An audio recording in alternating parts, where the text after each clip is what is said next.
Recording again, back to the class. Right?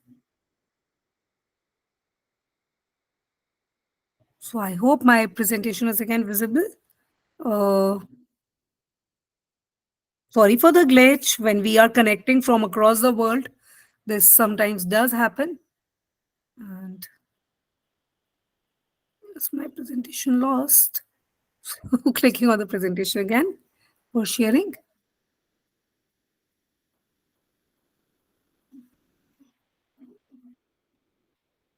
Uh, Does this happen with other classes also? Is this a unique day today?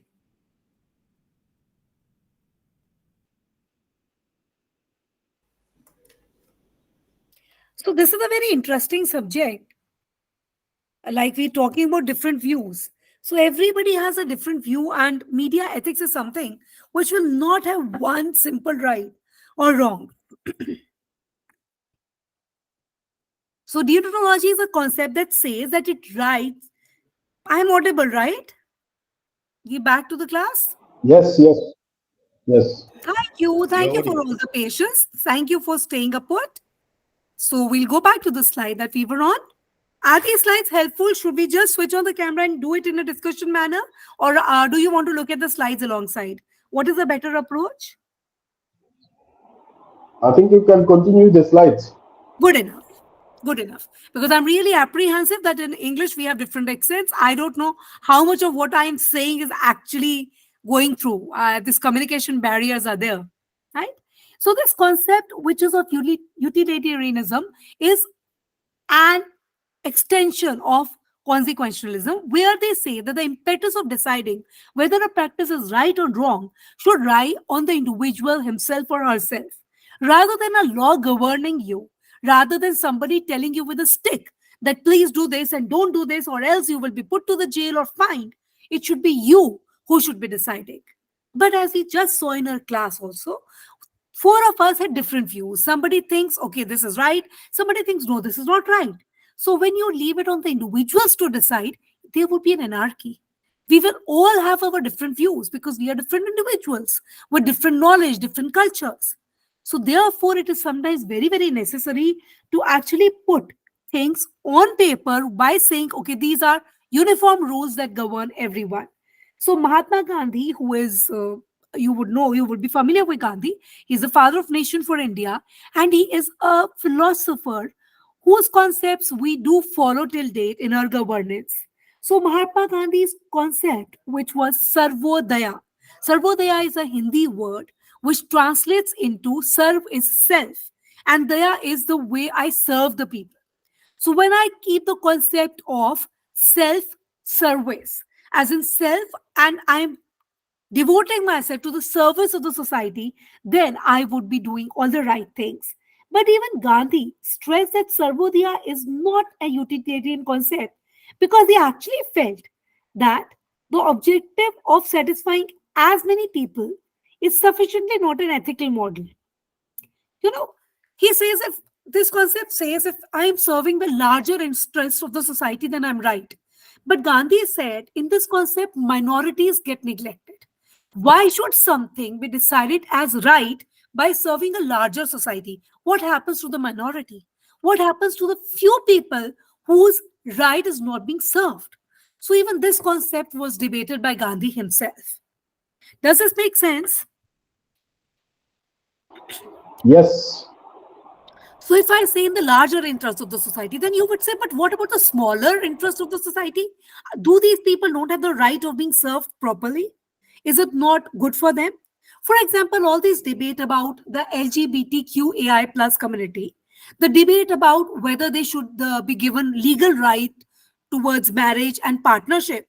So people on the other side of this debate say, no, the larger society is divided into males and females and doesn't have room for these people who might have different sexual orientations.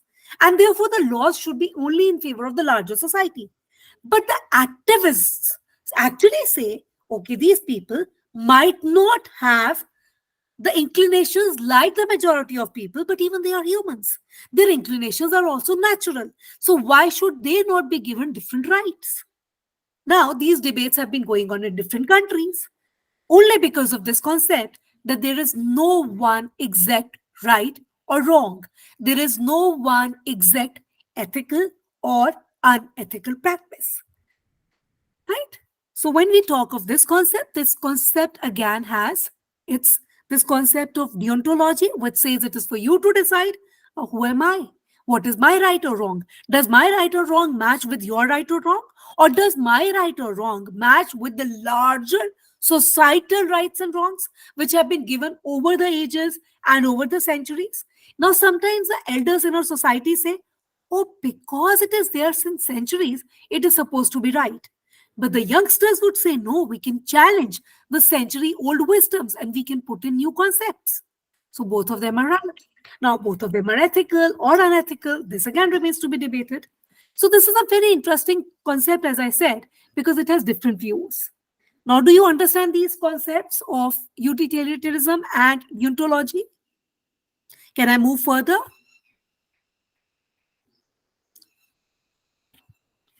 I would presume the silence to be a yes.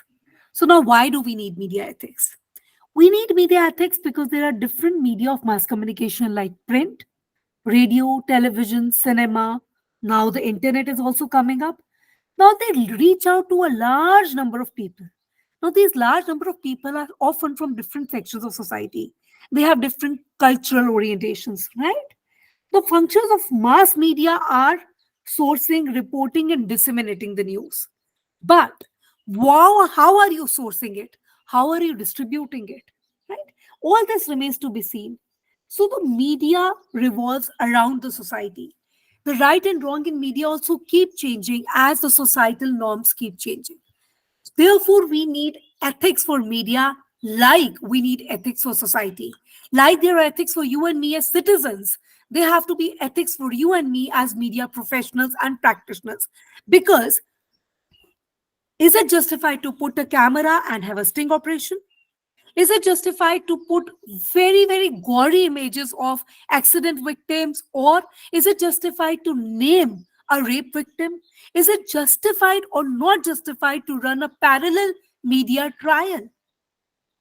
All this has to be governed and it has to be put in one concept. Therefore, we do need media ethics. Media is complex. It is in the and it also exists in the complex larger social milieu. The society is complex and the media that exists in it is also complex. Right? The source of information, the dissemination of information, all this has its own complexities. Now we can see that media is a social auditor. The media is working to put society informed and aware and even educate the society in a certain manner. Now, when media acts as a social auditor, does it get the right to act as a social judiciary? In India, it often happens. If there is a case of murder or rape or any communal violence, media starts giving judgments. Oh, these people were wrong. This community is doing this against this community. This is a sabotage. Even before the case has gone to the court of law, even before the judiciary has given its judgment, there is a constant media trial that runs. So there was a very famous case of an actor who died. Now, it was a confusion whether it is a suicide or a murder. The media was there telling every day to its audience in very dramatic manners that this person committed suicide and these are the people who are responsible for it. Other days they would say, no, this was a murder and these are the people who are responsible. Now, this case is yet in the court of law. Whether those persons whom the media is naming will be convicted or not, whether they are the actual culprits or not, we don't know. But media runs these parallel trials. Does this happen in your countries? I would be very curious to know. Do these parallel media trials go on in your countries also? Where the TV channels are very quick to name certain people as the culprits.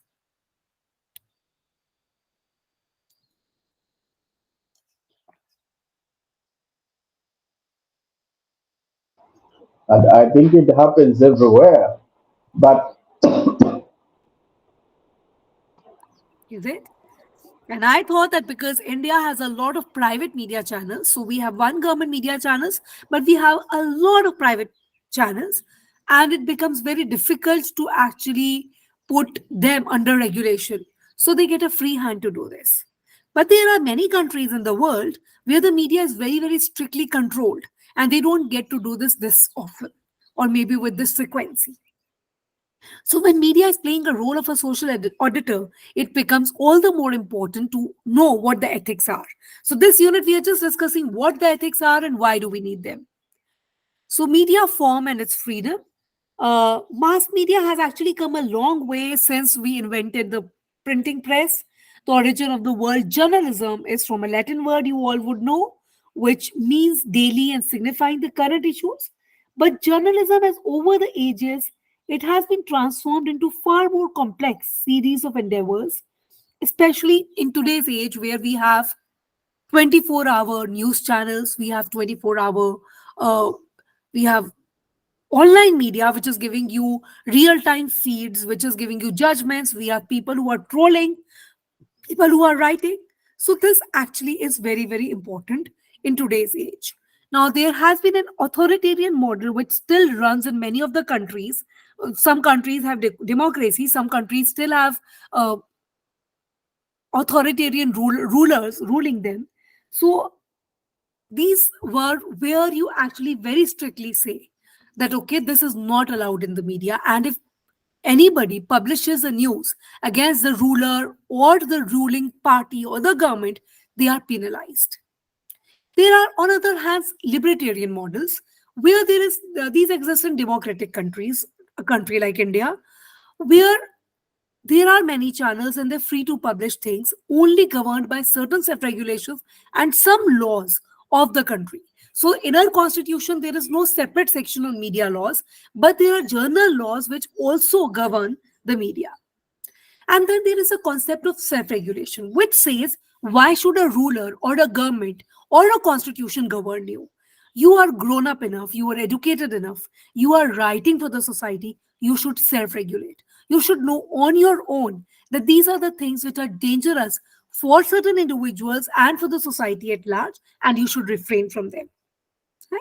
So self-regulation is a concept which recently has been talked about, where there are instances of attacks against journalists, writers, media organizations.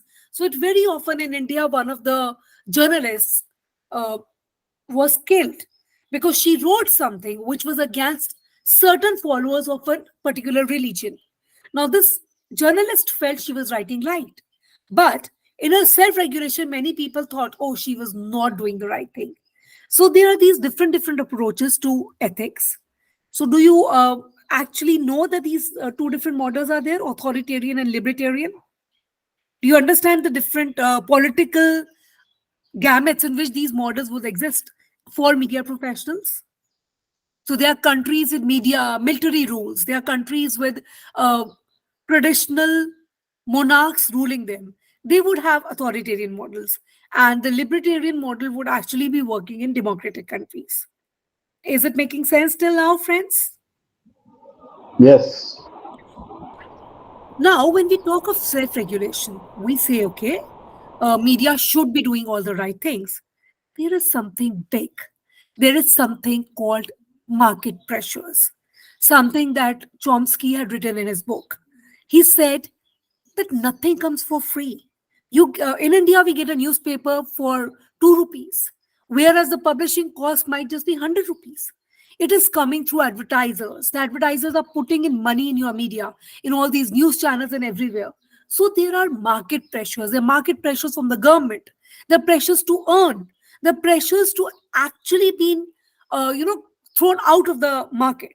So all that leads to these ownerships. So here we see if there are many channels, some of them would have their ownerships towards certain business houses. Some of them would have be owned by the business houses. Some would have their loyalties towards certain political parties. So if I'm loyal towards a political party and the political party has been protecting my channel in tough times, then somehow I would not write anything against that party. Now that becomes an unethical practice. Even if my favorite party or the party that I hold my loyalties to, that political party is doing something wrong, I would refrain from reporting it. Or if my major money, major advertising, is coming from a certain business house, do you think I would dare to, unearth certain scams of that business house? I would not, because this is where I get my bread and butter from. So now, in an ideal situation, in an utopian concept, my loyalties should lie towards my audience as a media professional or as a media house. But this is just an utopian concept. The society is very different. We all actually have to go through these pressures. So these media and the market pressures, this interacts and this intervenes to let the media houses not give very objective news to their audience. And we all face that. I mean, I've worked as a reporter and I really know that my newspaper was inclined towards a particular party. And against them, we would not publish things. Now, this is wrong, but this is how it exists.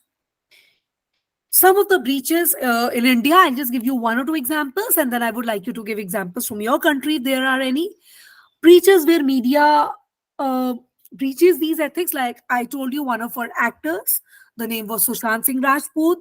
His death, whether it was a suicide or a murder, led to a lot of media trials. Right? So these things do happen. This was one example I gave you, and then there are others where 24-hour news channels are there and they are constantly giving you judgments without even the proof. So there is a race to actually put that breaking story out there. So in that race for breaking stories, sometimes the facts are not verified. There is another example in India where there was an attack by certain terrorists on a hotel over a seaside, over a seashore. There was an attack that happened. And because the media people wanted to cover that attack and they wanted to be the first one to show it on their TV channels, they were covering it live. And the terrorist group sitting somewhere else was able to view that on television and tell their men inside, okay, go from this direction, do this. And that led to a very, very big kind of a massacre in India. So where the TV channels go with their cameras everywhere, sometimes they don't realize they are putting the public lives at stake. Sometimes they are instigating communal hatred by just naming certain people without even proofs. So these are some breaches that do happen. There are different cases which you will not be able to relate because they are from India, but these journal cases do happen, like the encounter case I'm telling you about. So media is now running a parallel trial saying, okay, this encounter was staged, it was not natural, and it was done because that person belonged to a certain religious community. Now, this might or might not be true, but media does that. And these are some of the unethical practices that they actually keep on doing. Right? So there's been a famous case of a school teacher in India. Again, there was a Delhi school teacher who was duped by a television journalist who conducted a sting operation on her using hidden cameras and claimed that she was actually lurking for students into commercial sex work. So this teacher had hidden cameras and it was claimed that she was involved and she was involving the students in this. Now, this was an investigative story.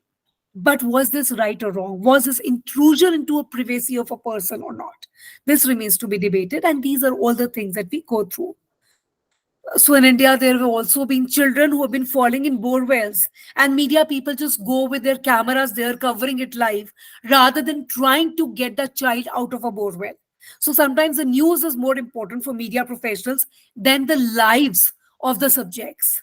So there's been a similar incident earlier where a person actually was setting himself on fire as a revolt or a retaliation against a government policy. And there were many, many people who kept on covering this person. Right? These are some of the cases. They are mentioned in your study material if you would like to look at them. Uh, so when somebody is setting himself on fire, is it important to give this live on your TV channel? Or is it more important as a human being to, save that person? So sometimes the human becomes smaller and the journalist becomes bigger. Now, these are some of the examples that we think are kind of unethical, which shouldn't happen.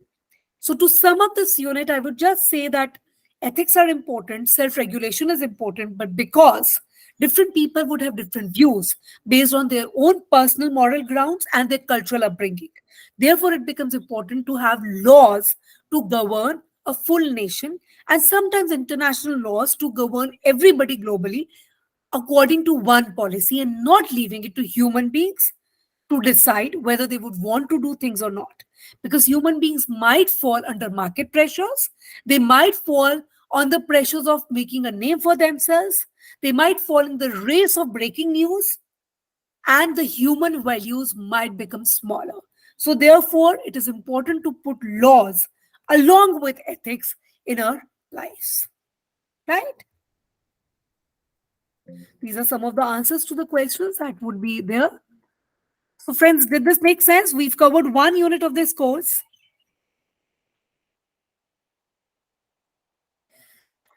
See, I feel I've been kind of speaking for 1 hour and you people might be bored.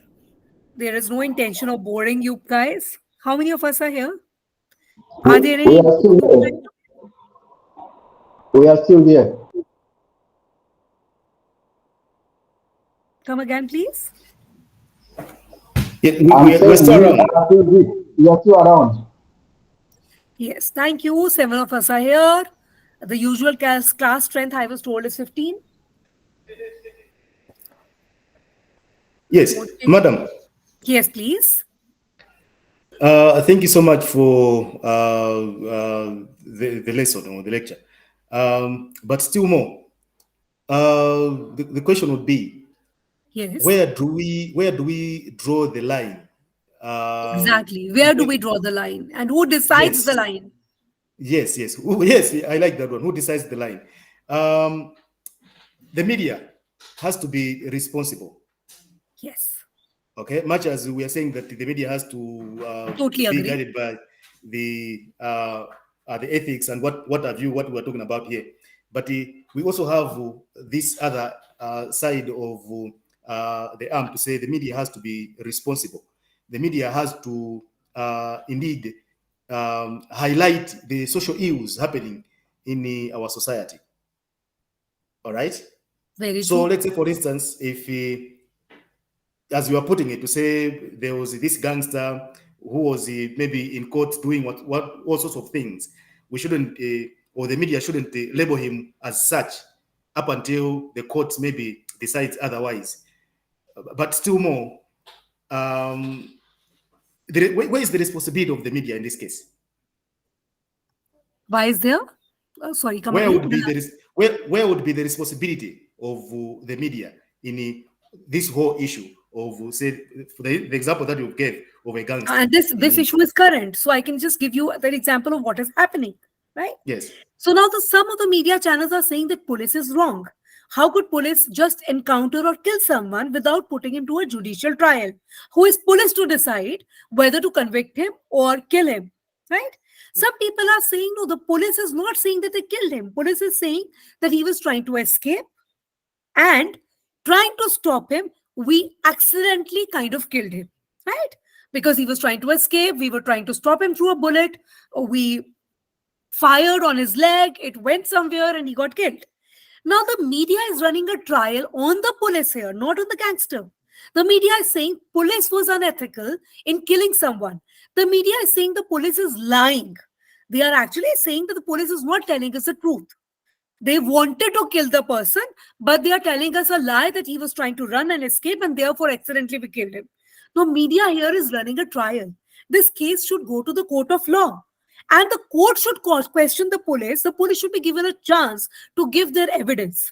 Tomorrow they can be told that you were wrong or right, but that is for the court to decide. The ideal role of the media here would to report the incident objectively. To say, okay, this happened, this person was running, this person had cases, the police is saying accidentally they encountered him, and stop it there. But our media doesn't do it. For 24 hours, they need something to say, some spiced up material. So they try and run a parallel trial. This, in my view, would be unethical. But you might say, of course, ma'am, the public has a right to know. Why shouldn't the media do investigative? So journalists should be investigative. I am just not a news reader that you tell me, okay, objectively read this news. I am a journalist. I want to investigate. And I found this. I am answerable to my public. I should be telling them that how wrong the police is. Do you see this? Two point of views. I might tell you that tomorrow when you become a media professional, just report. You will tell me, no, I am not here to report. I'm not a puppet. I'm here to investigate. I'm here to tell my views. Makes sense? Ma'am, Yes. I think I just a comment. I think this is why the media. I think people in media have to be very diligent. People with very good judgment when they are reporting things, because first of all, the role that they play is very crucial. Like you said, the media can either incite violence in a split second, and sometimes you have got to have very good judgment between what you think you are doing as something you are supposed to do, and what might result from that. And it's a good thing for people to have diligence, to balance between the duty they must do and also the judgment on the results of the action. I think we cannot just say, no, it is my duty to report, and then you are reporting something that eventually throws the country into a war.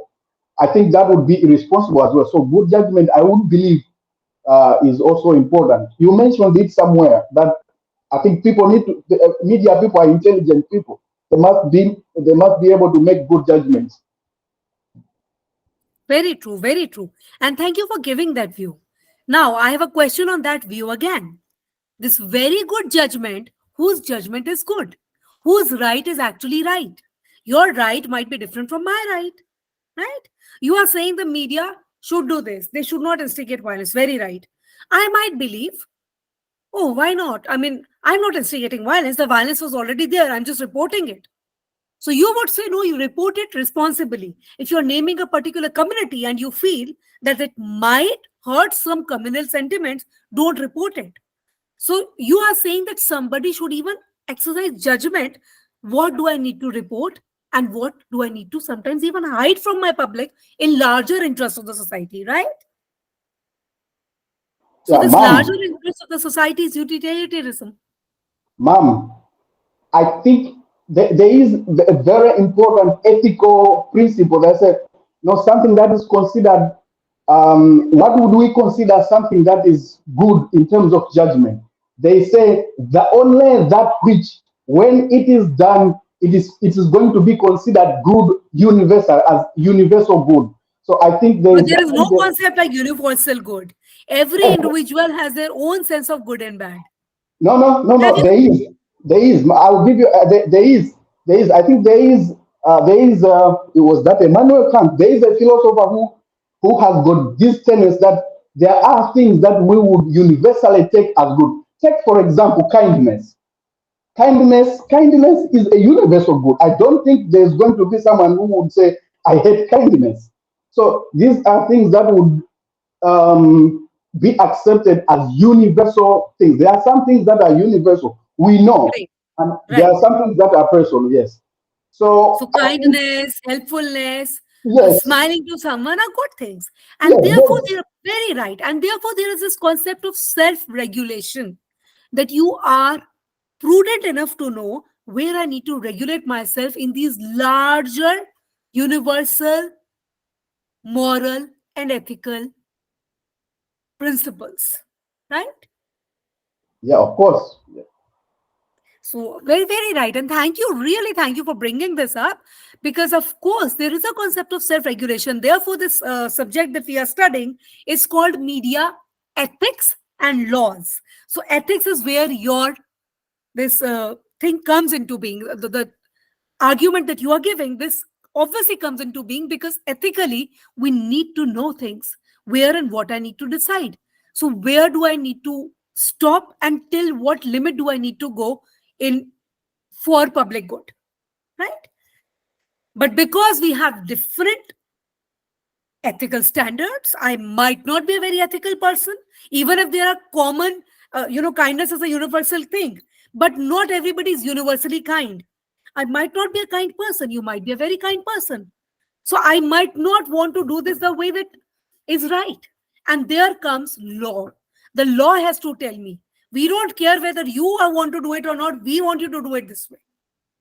So, along with ethics, you also need to have laws. So, this will be another unit that we will discuss. Now, I will devote 10 minutes, around 10 minutes to the next unit. I hope you're able to see the presentation here. Unit number 2 of your course. Is it visible? Yes, we can see. Great. And please do keep interacting the way that we are interacting already. This makes it interesting for all of us to read and study. You can see, but now the presentation has gone somewhere. Okay. So this is unit number 2, which talks of news media and ethical concerns. Now we were talking in journal terms about what is ethics as journalists, and why only journalists, even as citizens. So now when we talk of news media, what are the ethical concerns? So in this unit, when you go through this unit in your text, the book that you have been given, so this will talk about what are news media ethical concerns, the causes for ethical concerns, and universal ethical concerns. Like the argument you just gave, it was beautiful, that certain values are universal. So this unit deals with these and certain ethical issues, that not everybody goes by universal values. Conflict of interest, bias, subjectivity, sting operations, paid news, even privacy intrusions, or PR activities like press releases and putting in fake news over there, right? And how to address all these ethical concerns is what this unit 2 of your syllabus deals with.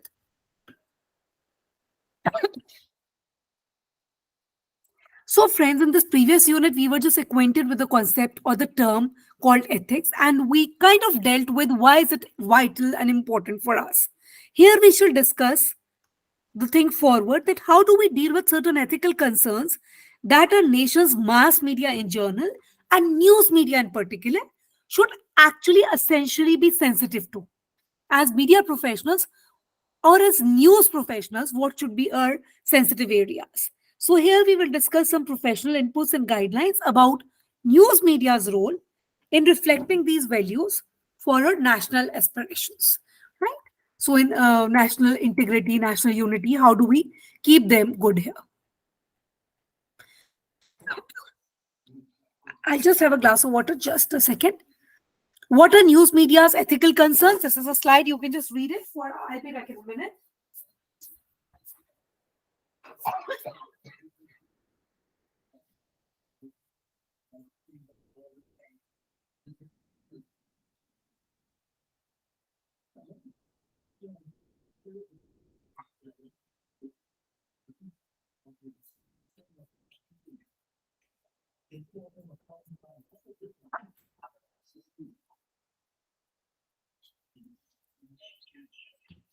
Sorry, friends. Sorry for the break. You can also have some water or tea. Early in the morning, you people are attending a class.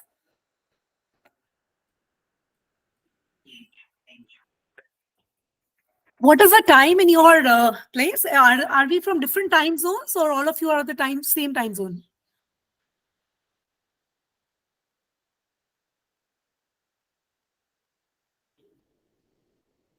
What's the Different time there? time zones.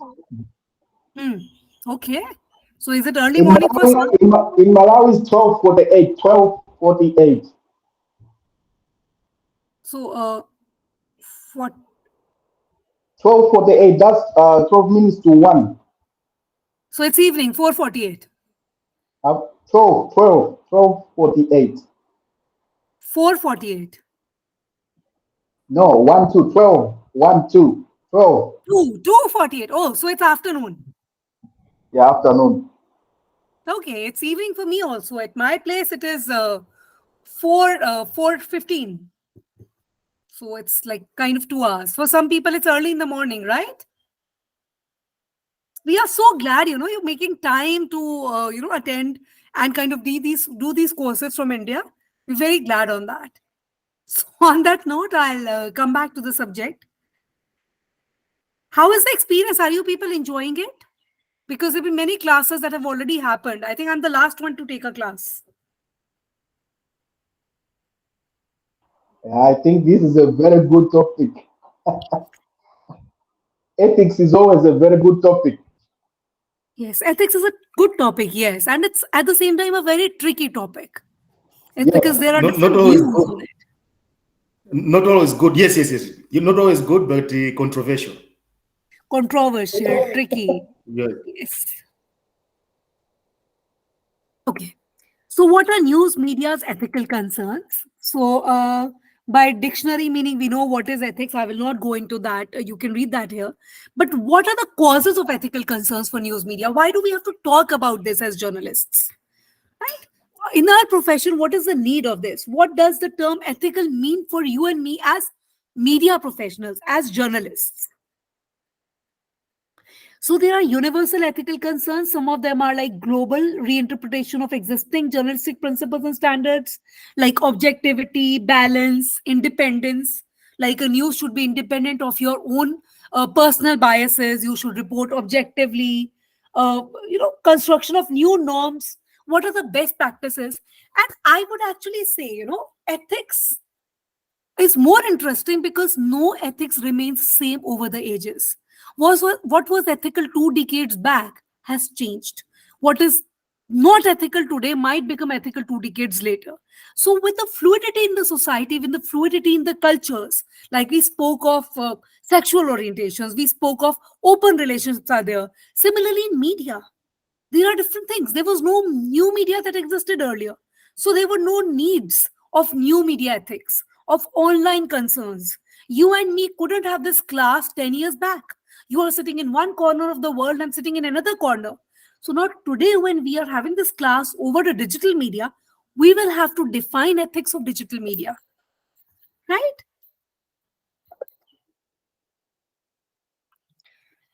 So therefore, there are certain universal concerns which remain same, and there are certain time-bound concerns which keep changing along with the time. So ethics also goes through very, very, very different things. Now, what are global journalistic ethics? How can news media professionals address these ethical concerns for global audience? There are some of them which are very specific to our own nations and regions, but there are some concerns which are universal in nature. So terrorism, reporting terrorism, and these days there's a new talk about trauma journalism. So when you report an act, a gory act of maybe a murder, should you be putting that picture out there in your newspaper? I get my newspaper early in the morning. Would I want to look at such pictures, even if it is a truth? Should you be actually cushioning the truth as a journalist or telling that to me in a very, very bare manner? So, trauma reporting is a very big ethical concern that we are talking of today. We did not talk of it earlier. And this is a global concern. So, this says, so what does trauma actually mean? Trauma in terms of journalism. That as an audience, I would like to know about the world around me from you, from the journalist. But I would not want to get traumatized. If I go into stress, if I go into depression by looking at these pictures or these news stories that my newspaper publishes, then the newspaper better owes certain ethical responsibility towards me as an audience. Of course, they have to tell me that the Twin Towers fell. There was a plane that actually crashed. There was an accident that happened. They have to tell me there is a war in Ukraine. They have to tell me there's an earthquake in Turkey. But how do they have to tell me that? Do they have to put those pictures of dying people, of people, squeezed under buildings, of people dying in war? Or can they just put a little cushion? So these are universal concerns. Now, these again might have different views. Why not show something like it is? Why not? They say that media is the mirror for the society, right? But sometimes that mirror becomes too traumatic and stressful. Do we have to do that? Any views? Have you ever heard of trauma literacy for journalists, or is it the first time you're talking about it? It happens, and I've heard that one before. And like here in Malawi, that is also a similar case. We've seen, more especially, say, accidents or even the recent Cyclone Freddy that we were experiencing, or that we had just experienced right here in Malawi. whereby scores of people have perished in this cyclone. And it Hmm. so happened that some media houses, especially the private ones, were showing the dead bodies. I mean, people buried under the rubble and whatnot. So it happens. I mean, it happens, but it solely depends on how responsible one is and the judgment that one would put as he or she is capturing the pictures and reporting on such stories. Exactly. So now this example that you're giving and the statement that you made, judgment that he or she would use. Now, we don't want this to be an individual's judgment. Therefore, we make organizational ethical standards and regulatory bodies come in, right? Because as individuals, we would have different judgments. Again and again, I'm repeating the same thing, but therefore, there Yes, is need for organizational and regulatory frameworks. yes, Thank you for that I would, example. Yes, I would yes, agree please. with you. I would agree with you that individual judgments sometimes are difficult, but still more judgment should start from the reporter, from the that person on the ground, and Very true. it should be growing to up to the organizational judgment because sometimes you say as a reporter you would capture a very nice picture of which sometimes you'd say this would make it or would make it on the front page or this would make it to be my leading story, but you never know the judgment that your editor would give on the same. So I feel like the judgment should start from that person on the ground, that reporter who is on the ground, going up Very to the rest true. of the Very true. organization. Yes. Very true. And the reporter is part of a larger organization. So sometimes the editor would have their loyalties or their money would be coming from certain sections, as I said. Certain corporate houses might be sponsoring the media houses. Certain political parties might be giving undue favors. So therefore, sometimes things that objective might not be entertained by the editor because the editor also goes through market pressures. So I think we're clear that in terms of time, place, person, organization, individual, ethics vary, right? Let us discuss some of the very, very uh, universal kind of ethical concerns for news media. The first one is conflict of interest. Conflict of interest occurs when a media person's obligations or interests clash with their duty as a journalist, right? You are my great friend and you have done some, say, unlawful thing, but because you are my friend, my personal interest is to protect you, but as a journalist I should be reporting it. So this is a conflict of interest. Now this is personal, sometimes it might be organizational, right? I'm getting sponsorships from a corporate house, so as a media house I will not go against them. Like, so these are the conflict of interest issues. So conflict of clash interest, this could corrupt the reporting of a political story or of a scam, of a lawlessness. So these are the concerns, these are where we would need regulations, right? If a newspaper owner or editor happens to be a legislature member, if the owner of a newspaper is also a member of parliament, so and he belongs to a certain party, so would they actually report it or not, right? Another thing is bias and subjectivity. As your people have rightly been pointing through the examples, also we are all individuals. I might belong to a certain religion, I might be following certain communes or a particular community, and I as an individual I might be biased towards certain other community. Now when I become a journalist, I am still an individual with my own biases, subjectivity, with my own flaws. I mean, a journalist not God, right? I'm no God. I'm not perfect. I have my own imperfections. So when I become a journalist, my personal biases and subjectivity, if they creep into my news stories, how dangerous is it for my audience or for the larger people who are reading me? Right? News reports are, or often you are reported. News reporters or certain writers, they have a particular style, they have a bias on the manner in which they write. So this is one other area where ethics have to be universal so that conflict of interest, bias and subjectivity do not let me or you or other media professionals report things in a different manner. The third is news source confidentiality. Sometimes a journalist might get some news from a source where the source has to be kept confidential in their own interest. The source might have a life risk. There might be a thing that I've come to know from someone and I need to protect that person. So, do I need to tell my source? Do I need to protect my source? Do I need to tweak the person? So, this is again an ethical concern, right? If you need to write investigative stories, in depth stories, you might need to ask many people, do an investigation where you would not be able to reveal your sources. Now, this again brings in certain subjectivity or certain doubts on the reporter. Then there are things like sting operations, which you gave one of our friends just now. You gave an example that in sting operations, putting hidden cameras is intrusion into privacy of people. So deep and all pervasive ethical concerns actually surface here. Is it? It can be a fraudulent act also. I might just be a fraud and I might put cameras in your home and I might tell you, okay, I will tell your family this or this, and I might be blackmailing you. Right? So, in garb of journalism, sometimes people might just do these things to extract their own personal gains. Now, here again, ethics is a very big issue. What do you do? And one very, very major concerns these days that we are all facing is paid news. There are news stories which some person is paid for and the story surfaces in the newspaper. But the audience would believe this to be true. The audience would not see that this is a public relation exercise. This is something that the person has paid for.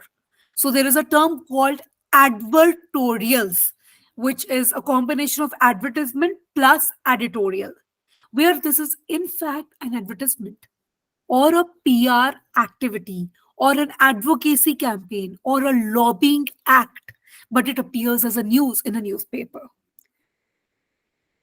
Intrusion into privacy, how much news is actually news? In names of journalism, how much of privacy can I intrude? If somebody is a film star, we all had this case of Princess Diana. She died while trying to escape paparazzi. Now, paparazzi, who are they? They are journalists who are reporting, who want to get a glimpse of her personal life to put it to the public. But does a public figure not have something called privacy? If somebody is a movie star or an actor or a pop star or a politician or a person from a royal family, does a journalist get an open license to put their lives 24 hours under surveillance? Of course, you are a public figure. You are answerable to the public. But do you have a right to your private life? The Prime Minister of my country, can I report him 24 hours? Of course, somebody will say, why not? One, he's a famous person. Second, he's a public servant. I have chosen him. I have elected him. I have a right to know what he's doing. But does that Prime Minister stop being an individual? Or does this most famous actor in my film industry stop being an individual? Now, these are again ethical issues. So we have a very famous case in India. So there's an actor called Kareena Kapoor. And because she's famous and her husband is a famous actor and they belong to the royal family also, they had a son. Now that son was being photographed. He became one of the most photographed persons of India for a whole entire year. If you Google that son's name, he would appear as the most photographed person. Now a child who is just born, who is few months, who is just 1 year, does that child not have a right to privacy? Only because his parents happen to be famous personalities, would the media, the paparazzi, the photographers would invade that person each time? And how does this person grow up then? If you put a child on so much of media attention, what kind of a human being are you trying to make that person later? Would he be so very conscious? Does his childhood get lost to the cameras? Now, these are just some of the debatable issues again. These are again concerns. Another thing is PR press releases and masquerading news, where you lobby, where you put a press release in form of a news. Right? So I've opened a new school and I say this is the best school of the city and it is a great school, and the journalist happens to be my friend and I'm giving a press release and the journalist puts that press release as a news. So the journalist saying this is the best school of the city. Is it actually the best school or not? We don't know. I'm saying that as an owner, and because you're my friend, you are saying this as a journalist. Now, this is unethical. You should verify your facts before making those claims. But we see these days a lot of press releases get as news. They get space as news. Now, how to address these ethical concerns? Like one of our friends rightly put it, this is for the individual to decide, for the individual to see and take responsibility. These all concerns, bias, objectivity, conflict of interest, privacy concerns, right? Market forces. You should take responsibility for the accuracy of the work that you are doing. Remember that neither speed nor format excuses inaccuracy. You can't say, "Oh, I had so much of pressure. This was a 24 channel hour channel news. I was working in a 24-hour news channel and I had to get the breaking story and I did not have time to verify the fact." No, that is not an excuse. You have to be accurate. And whenever you are undercover, then also your methods of getting the news should be justifiable, right? You should be actually adhering to the laws of your country, whatever the laws are. You should not go against the laws. You should not go against the cultural sensitivities of the people. Even if I belong to a certain community, I should be able to respect other different communities. So deliberately should not distort the facts. See, there is a difference between deliberately doing it and this happening just by error. So error still can be excused, but deliberate distortion of facts cannot be excused. You should support the civil exchange, or you should give a healthy public opinion through your news items. Right? Am I making sense in this? Yes, Now, I yes. would like to have your views that how to actually go against the business pressures. Like we said, that business pressures and the market forces do affect news ethics, right? So what kind of concerns yellow journalism or paparazzi or these business pressures, how as journalists do you suggest we can take heed and not succumb under them? Yes, friends, your views, please. Come again? I've missed that one. Come again. Will you I'm come again? asking you that we are discussing that all these ethical practices should be our own impetus, right? But as we said, there are business pressures. If I'm running I'll give you an example to ask you this question. If I'm running a small newspaper in my city, right, I need sponsorships. So if there is a company or a corporate house that is funding my newspaper, I can't write against them because they are my bread and butter. What, as a journalist, should I do if I discover that the funding company is involved in a scam? Should I report it? Should I not? Basically, for me, because it has also happened here in Malawi at some point. But as a journalist, what you would do is you tell it, because there will be that conflict of interest, just as we were putting it, there will be conflict of interest of Mm. that person who is financing Capenas, of that person who is helping you in with your company and whatnot. But what you do there, you do tell a colleague or you tell other organizations, media houses, to say maybe report about that Okay. story. So you find a Yes, middle path where you don't annoy your friend, but you yes, actually tell other friends of yours to go against the person. Okay, this is exactly. the hard thing. Any other views Yes. on this? Okay, thank you. This seems to be a clever thing. Anyone else who can suggest what to do in such cases? I was of the same idea. I think I was of the same idea. In practice, it's very hard in practice, it's very hard for that media house to go and head on and report that. That's very hard in practice. I think Gondwe's idea is good. Let's inform other people to report it. Huh, because there is competitive media. I'm not the only newspaper. There are many other newspapers. Great, friends. Seems to be an intelligent, clever thing. So this was unit 2 of our course. Thank you for being interactive. See, when we interact, I also learn from you because we are kind of, all of us are practitioners and you're doing this course.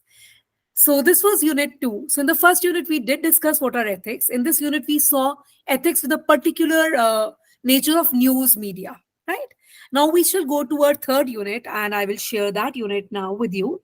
So I'll cover this one block today, which has 4 units. I'm just going through briefly kind of summarizing this so that when you go and read your notes, you have a basic idea of what it is, right? Am I making sense? Is it helping you or is it confusing you more? Please let me know.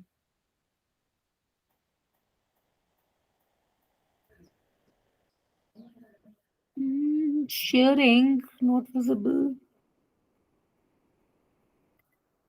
My window is not visible. Can you see this window that I'm sharing? Is the presentation visible or not? Not The third visible. chapter, not Not visible. visible. Not visible. Okay. It is saying that it is sharing. Again, it has got frozen. I will again exit and come back. Right? Just a minute, huh? Okay.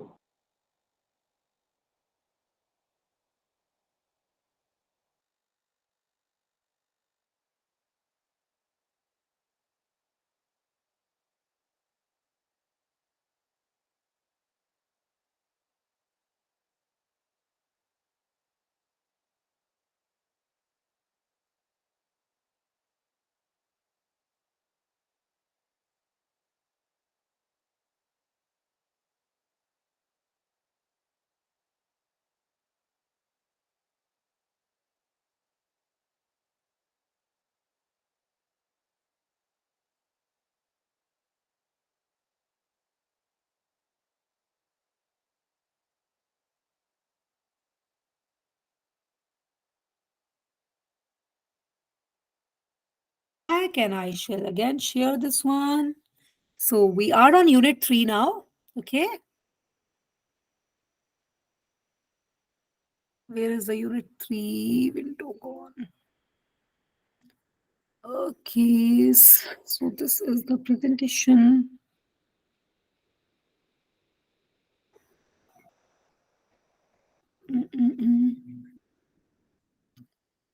These are concerns where new media has made it easier for us all to be at one platform.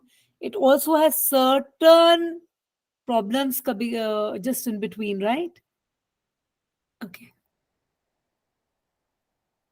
To see this visitors who joined, okay. Is it visible now?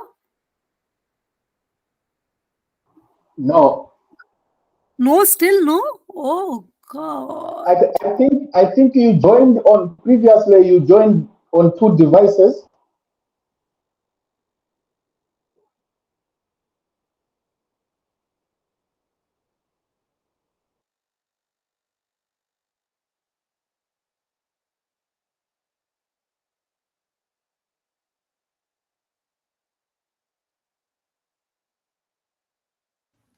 I've only been joining through one device, but I don't know why this is not visible. I'm trying for the last time for this to be visible.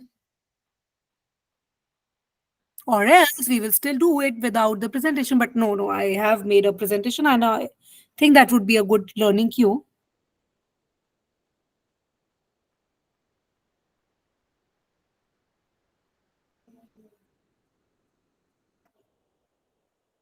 What's happening? What's happening? What's happening? What's happening? Hmm. Very funny. Very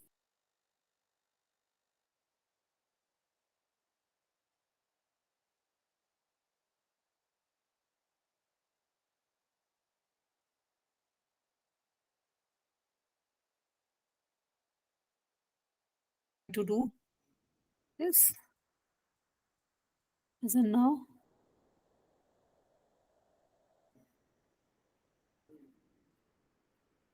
I'll share my entire screen.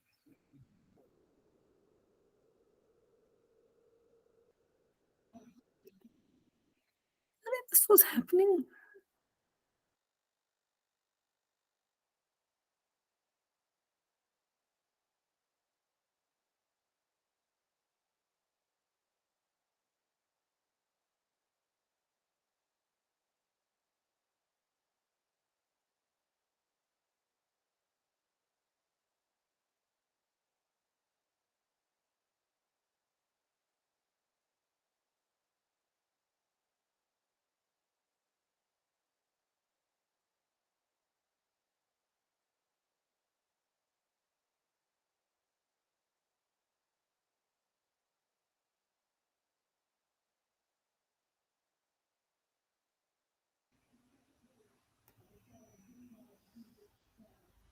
Okay, friends, I'm just trying again.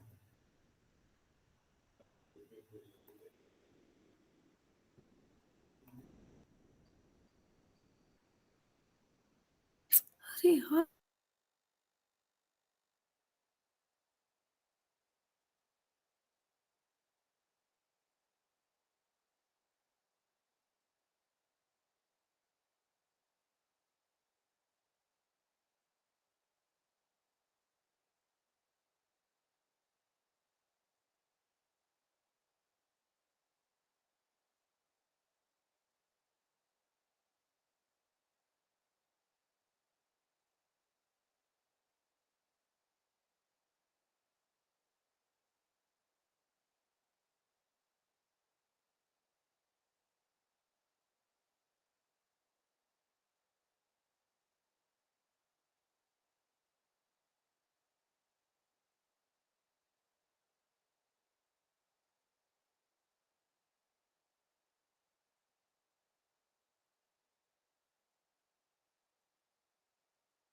Man, what is cooking now?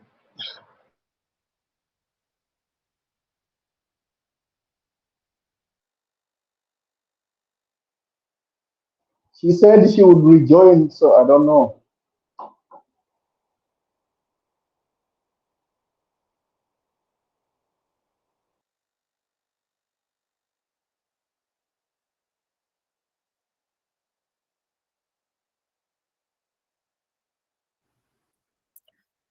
I'm so sorry. I just lost the internet connection here. I think most of you, how many of us are left? Would have left? Five of us are here. Continue with this class tomorrow. The same time we meet tomorrow, because I was told it is for 2 hours. So we were almost 2 hours done. Sorry, these 5 minutes were lost. There was a sudden loss of connection.